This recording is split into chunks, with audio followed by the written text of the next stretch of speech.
Друзья, всем привет! Вы на канале Своими руками. С вами Макс Захаров.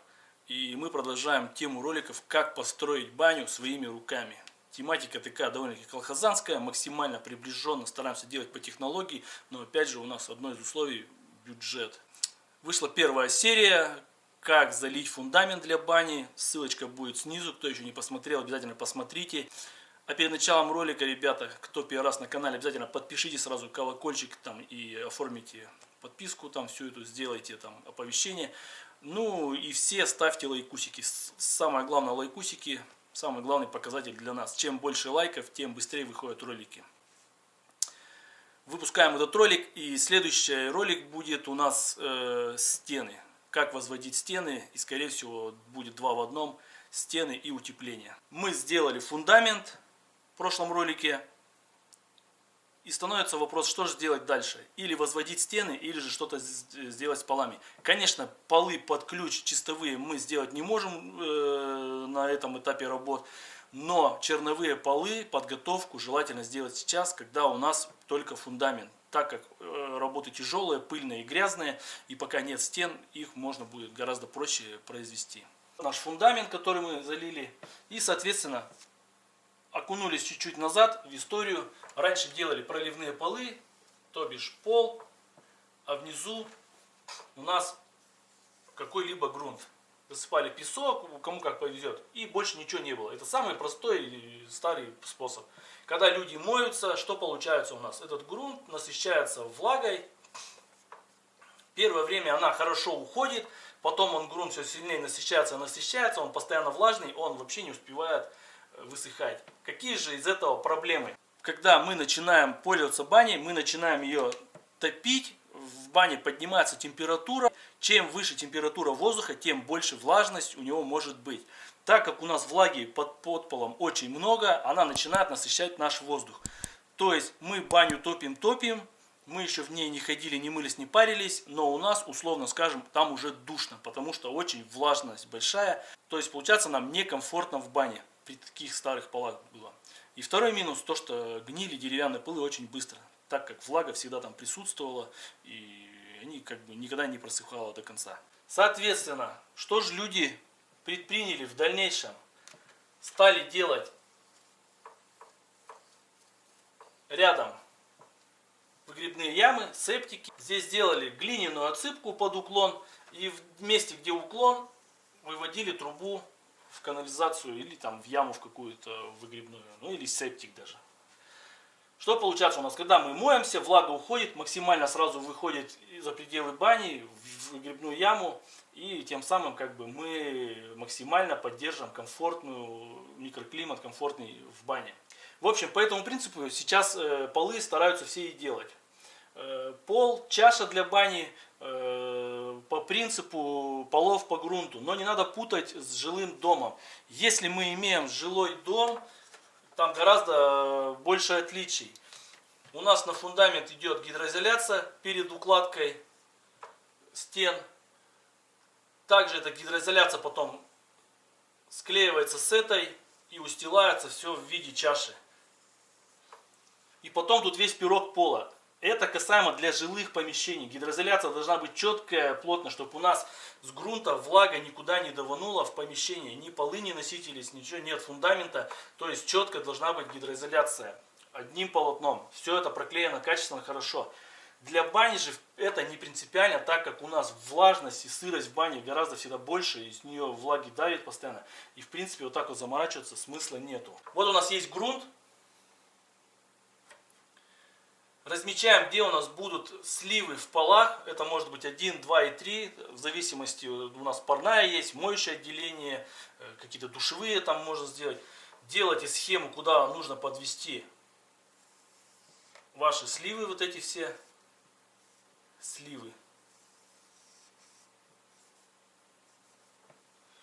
В дальнейшем делаем подсыпочку. На грунт, в принципе, можно слой песочка уже сделать. Дальше делаем утепление.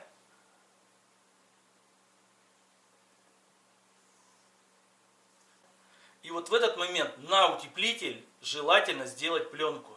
Это будет как гидроизоляция. Так как у нас очень много стыков в пенопласте в экструдированном, при заливке дальнейшего бетона он может пробежать во все стыки, и у нас получится очень много мостиков холода. Чтобы этого не было, сверху на утеплитель желательно проложить уже пленочку. Также перед заливкой бетона нам нужно сделать утепление внутреннего фундамента. То есть вдоль стен фундамента тоже прокладывается утеплитель.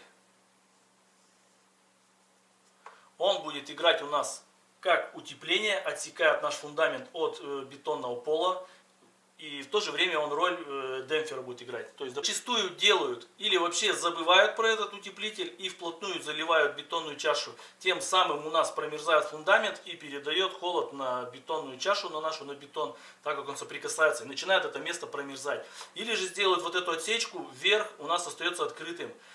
Здесь вроде бы отсекли, верх остался открытым, вверх тоже начинает холод поступать, промерзает здесь. Этот угол полностью нам нужно упаковать. Если у нас будет пол заливаться где-то до этого уровня. Бывает так, что уровень пола выше фундамента выходит, соответственно мы просто утеплитель делаем выше на стену. Все, и уровень пола просто сюда подливаем. Тогда у нас угол полностью перекрывается, идеальный вариант, и никаких больше не надо заморочек. Все, когда все эти утепления сделали, что мы делаем? Заливаем бетонную чашу.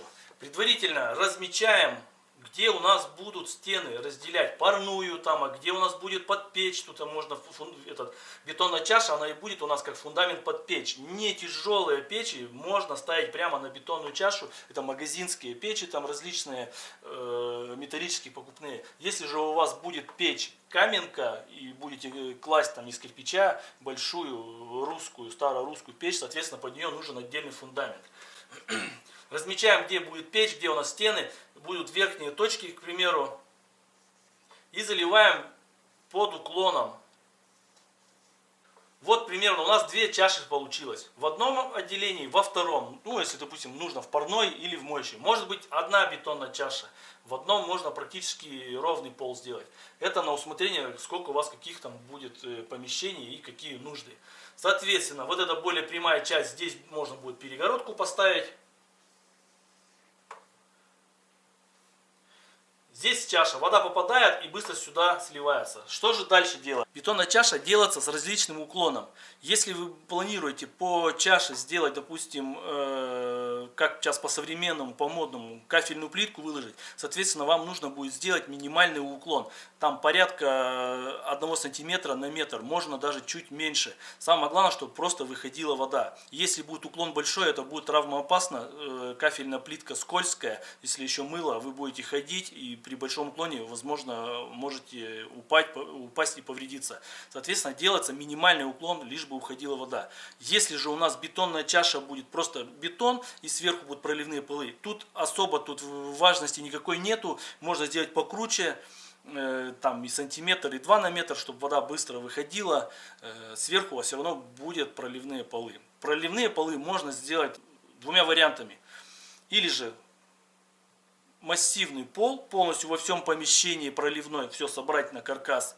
Или же сделать его в виде трапиков, разделить на сектора и сделать в виде подъемных трапик. Это более выгодное решение, так как после каждого приема бани можно эти трапики поднимать.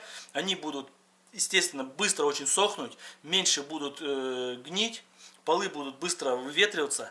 При следующем затопке бани вы затапливать будете баню, трапики будут стоять. Соответственно, верхняя часть пола будет быстрее прогреваться бетонной чашей. Трапики, деревянные трапики, которые подняты, они, естественно, тоже будут быстро нагреваться. Потом уже, когда перед тем, как идти в баню, вы эти полы опускаете, они у вас прогретые, теплые, пол сухой. И это преимущество. Если же вы сделаете массивный пол проливной, его уже не поднять ничего, это как бы минус. Ну и плюс еще подъемных трапиков, таких легких, которые в ремонтопригодности. Так как они будут подниматься, естественно, можно будет ими, секторами их менять, ремонтировать, к ним более быстрый доступ будет. Вкладываются бруски, и на них делается проливной пол, собирается. Вот этот пенопласт, который мы выводили дальше, подрезается на нужную нам величину, ниже уже этого пола. Здесь желательно сделать гидроизоляцию какую-нибудь жидкую, намазать, чтобы влага не затекала туда в щель. У нас вода проходит сквозь проливной пол, быстро по чаше скатывается и уходит в яму. Тем самым у нас нет большой влажности. Еще плюс, когда мы начинаем топить баню, у нас начинается конвекция. Тем самым она заходит под пол, в щели, прогревая пол и сушит этот пол. Но опять же повторюсь, если будут трапики откидные к стенам подниматься, это будет более эффективный способ и более такой надежный. При закладке такого пола, бетонной чаши, можно сделать сразу вентиляцию для своей печки. Сейчас очень модно и распространено стало различные вентиляционные системы в современных банях. Соответственно, помимо канализации можно сделать вентиляцию. Ложить в бетоне, так называем тут, как примерно эта система работает. Устанавливаем печь. Печь установили, вокруг печи делаются защитные экраны, в основном из кирпича выкладываются рубашки или там металлические, всякие декоративные. И у нас создается здесь как в виде колодца, в виде дымохода. В общем, получается конвекционный колодец. Так как расстояние тут узкое, печь начинает работать, прогревает эту часть очень сильно, здесь очень теплый воздух, и он стремится вверх. Холодный воздух подсасывается с улицы, сюда выходит. Здесь он вокруг печи нагревается, тем самым поднимаясь уже горячий воздух. Горячий, свежий, попадает в баню. Также можно сделать ее в двойную, одну под печь, а одну перед топкой. Выводят перед топкой, когда печь топится, все знают, что она очень много сжигает кислорода. Причем нашего кислорода, которым должны дышать мы в полезной бане, а у нас печь сжигает его. Соответственно, также под топку выводят, свежий воздух попадает, и печь в основном питается с улицы вот этим воздухом. В общем, принцип у нас такой, что нам нужно максимально всю влагу из бани вывести. Чтобы у нас был микроклимат комфортный для нас, чтобы у нас баня не портилась и максимально долго нам служила.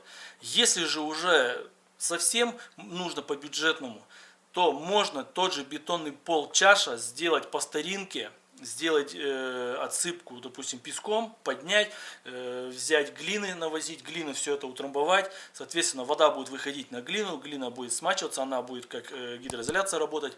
Где-то там в углу сделать желоб в виде желоба и выход на улицу, чтобы максимально вода выходила. Или же можно проложить какую-то там гидроизоляцию, какая у вас есть подручная. Ну или листы железа прокладывают. По-разному люди всяко заморачиваются. Самое главное достичь цели, чтобы вывести воду из бани. По поводу запахов из канализации. Если у вас выгребная яма, да, запахи присутствовать могут в баню попадать. Если же у вас септик сделан, скорее всего, там все грамотно, запахи туда попадать не будут. Что же можно сделать? Как же все это делается? Когда мы делаем яму выгребную, для бани там достаточно там небольших ям, просто будет вода, и достаточно просто закрыть яму плотно, никакой вентиляции тут можно не делать первое время. Это может быть и 5, и 7 лет. Соответственно, если плотно будет закрыто, сюда очень редко попадают запахи. Очень много бань так сделано, и запахи очень редко попадают, так как здесь плотно все закрыто. Через какое-то время, да, запах может появиться. Какое решение можно сделать? Можно делать вентиляцию самой бани, ставить трубу канализационную высоко, выше там даже бани, если у вас септик рядом, чтобы запахи уходили. Будет вытяжка постоянно, создаваться разрежение и будет подсос из бани. Или же сделать в бане типа клапан. Если магазинский клапан, в котором вода, у вас баня промерзаемая, у вас баня будет постоянно этот клапан замерзать. Можно сделать опять же бюджетный колхозный клапан. Как его можно организовать? Заливаем бетонную чашу. Подводим к краю трубы и увеличено, где у нас труба будет, в этом месте, когда подводим, делаем в виде вот такой тарелочки, ребята. Жидкий раствор сюда накидали. Берем простой резиновый мячик детский, желательно какой-нибудь легкий. Сюда укладом формируем, чтобы плотно он был, прижался. Отпечатался на бетоне. Все, оставили. Бетон высох. В дальнейшем, когда все высыхает, Мячик обратно сюда ложим, кладем. Что у нас происходит? Вода начинает копиться. Мячик как поплавок приподнимается. Вода уходит. Вода ушла, мячик обратно закрыл. Принцип поплавка дешево, сердито, надежный, проверенный вариант. Единственный минус, что нам придется тогда сделать его где-то под полком вывести и бетонную чашу нашу делать не в центр, а куда-то в край. Но это не принципиально. И для чего еще сделать, допустим, под полком? Если у вас будет баня перемерзаема, то вот после бани мячик остается влажный, он может прихватиться, примерзнуть. Когда вы баню начали топить, если он даже не оттаял, буквально дежурную берем палочку, тынц его, все, он отскочил. И зачастую просто он сам отходит, но иногда прилипает. Есть такой момент. Палочкой его шевельнули, и он дальше работает, функционирует.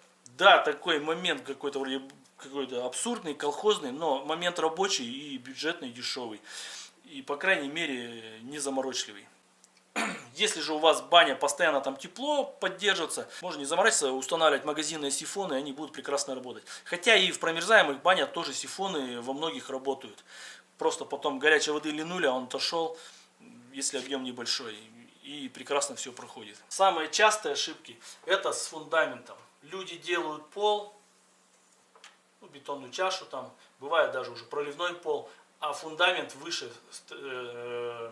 Фундамент торчит выше у них, прямо в баню, он никак не утеплен, и, соответственно, при промерзании в бане он как аккумулятор холода работает, очень много отдает холода, неприятно, ну и, соответственно, потери тепла. Вот, нужно организовать, чтобы или был он утеплен, этот угол, или же выше фундамента. Также желательно сделать наружное утепление фундамента при полах по грунту вообще делается желательно и внутреннее, и наружное утепление. Внутреннее как отсечка и демпфер, наружное как утепление самой ленты фундамента. Ну вот, друзья, в общем-то вот такая тема. Если кому что-то было непонятно, пишите в комментариях. Я еще раз повторюсь, первый час после выхода видео я сижу у компьютера и отвечаю на все ваши комментарии. Там дальше как получается. Следующий у нас ролик будет стены, кладка стен, возможно и с утеплением сразу. Посмотрим. Вам, если ролик понравился, обязательно лайки, подписка тоже обязательно. Напишите какой-нибудь комментарий, если уж не знаете, что написать. Всем пока.